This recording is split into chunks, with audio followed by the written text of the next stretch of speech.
satu Bitcoin itu punya underlying. Kalau dibilang nggak punya underlying itu salah. Karena ada biaya produksi atau proses produksi memining Bitcoin lah, yang seperti saya bilang. Ya kan? yang di IT itu yang di mining tuh Iya, yang mining kan harus beli alat investasi mining Bitcoin, kemudian bayar listrik, bayar sewa, yang banyak banget itu ya? Ya, anggaplah seperti ketika orang mau melakukan mining emas, tambang emas. Oke. Kan harus beli alatnya kan? Ya, nggak bisa gratisan dong? Ya dong. Nah, itu ada biaya produksinya. Setuju nggak? Setuju. Oke, Sip, berarti satu. proses produksi Bitcoin itu punya biaya. Dan saat ini average biaya di seluruh dunia, kalau kita hitung dengan listrik dan lain sebagainya, itu kurang lebih sekitar $100.000. Oh, itu alasan kenapa. Oh. Makanya kenapa Bitcoin sekarang harganya di atas $100.000. Karena kita baru halving, nah itu proses produksinya dong. Itu baru satu. Kemudian kedua, ada yang namanya sekarang jurusan baru dok di perkuliahan ada yang namanya ekonomi digital. Nggak tahu pernah dengar apa enggak? Iya. Kemarin kan ada Dr. Prabu Revolusi yang mengisi di media kita Crypto Wave. Itu cara memvaluasi Bitcoin dengan nilai trust. Karena semua ini kan dengan trust. Itu namanya Metcalfe Law, di mana nilai sebuah jaringan itu bertumbuh seiringan dengan jumlah penggunanya. Contoh, kan pengguna Bitcoin ini bertambah semakin banyak kan? Betul. Tiap tahun. Contoh aja di Thrift, mungkin tahun ini nasabah kita bertumbuh 400% sekian. Dan belum termasuk yang di seluruh dunia. Ini kan jumlah penggunanya semakin bertambah. Maka nilai jaringan Bitcoin ini semakin bertambah. Dan bisa divaluasi secara rumus, matematika. Ini nanti boleh nonton di media kita Crypto Wave.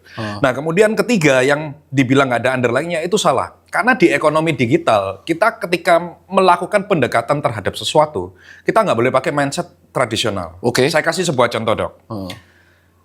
Contoh ada rumah di Pondok Indah. Iya. Ada 20-30 rumah. Ya. Iya kan? Ketika satu rumah harganya laku 10 miliar, Ya. rumah di sekitarnya kira-kira ngikut nggak harganya 10 miliar? Nggak mungkin. Hah? Nggak mungkin. Pasti ngikut kan? Nggak mungkin lebih murah kan? Bisa lebih mahal. Bisa lebih mahal, Nggak mungkin tapi lebih murah. minimum 10 miliar. Dan Betul kan? pasti lebih mahal malah. Apakah semua rumah di Pondok Indah ini harus laku untuk menciptakan valuasi di Pondok Indah? Enggak kan? Nggak harus. Satu transaksi saja terakhir, misal ada rumah laku 10 miliar, maka rumah-rumah di sekitarnya akan ikutan nilainya either sama 10 miliar atau di atas 10 miliar. Ya, itu Betul. kejadian di sepatu Nah, juga. inilah yang disebut dengan ekonomi digital dan ini juga yang terjadi di Bitcoin. Jadi andai kata satu transaksi saja terjadi membeli satu Bitcoin, misalnya seharga sekarang 2 miliar lah, kita ngomong kan sekarang udah mendekati 2 miliar. Satu aja 2 miliar. Maka satu ekosistem akan percaya bahwa nilai satu Bitcoin ini minimum itu 2 miliar. Iya, betul. Nah, betul. Inilah yang dinamakan trust. Dan semua ini bisa divaluasi secara matematika. Ada juga nanti modulnya di media kita Crypto Wave. Itu udah dijelaskan sama Profesor Dr. Prabu Revolusi. Nah, dia jurusan memang ekonomi digital. Nah, inilah yang disebut nggak boleh dibilang nggak ada underlying-nya, karena ada underlying-nya. Oke, masuk. Nah, berikutnya lagi, kok bilang trust? Karena semua juga tentang trust.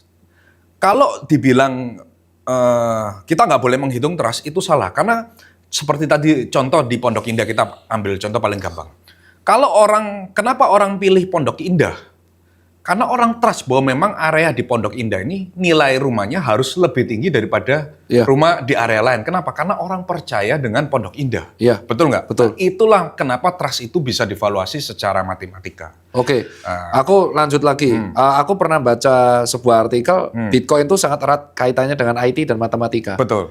Maksudnya matematika di sini tuh dia dibuat rumus sampai akhirnya mentok jumlahnya. Itu terang ini, Bi. Kenapa Sekarang Bitcoin jumlah mentoknya 21 juta kan yang sudah nggak bisa diapa-apakan. kok iso? Sudah dibuat begitu dari awalnya. Sopo sih gawe? Iya, Satoshi Nakamoto Maksudnya bikin white papernya. Anon ya? Anon. Itu dia bikin white papernya, tapi bukan dia yang bikin Bitcoin, tapi dia bikin strukturnya lah awalnya, kayak wireframe-nya lah, Dok, bahasanya. Nah, udah mentok 21 juta, yang beredar sekarang 19 juta sekian, dan sisa cuma 1 juta sekian gitu, Dok. Makanya kenapa sekarang harganya naik luar biasa, karena simple law, supply dan demand. Iya, wajar. Demand-nya begitu besar, supply-nya terbatas. Oke. Nah, ini yang bikin Bitcoin udah dilirik oleh semua negara gitu. Oke, itu berarti pembuatan miningnya itu berarti ada dua, ada yang mining, ada yang transaksi memang dia pembelian. Betul. Nah, kenapa dirimu tidak fokus di miningnya? Karena mining itu proses BEP-nya cukup lama, bro. Jadi kalau misal kemarin saya sempat bikin hitung-hitungan ya, bisa dilihat di modul kita di Crypto Wave. Kalau nggak salah BEP mining itu sekitar 3-4 tahun.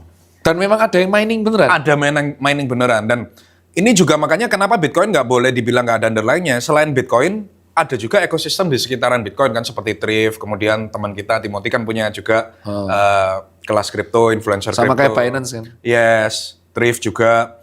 Kemudian ada bursa kripto yang melakukan IPO, miner Bitcoin. Mereka ini kan punya saham, punya dividen, punya karyawan, bayar pajak. Ini kan menciptakan value juga di sekitaran Bitcoin. Oke. Paham nggak sampai Paham. sini? Nah, Ya, betul kan? yang matematika ini menarik. Cara miningnya mereka tuh gimana? Pakai rumus atau pakai apa? Oh enggak. Itu terlalu teknis, Dok. Mungkin anggapannya... Berapa, Pak? Hah?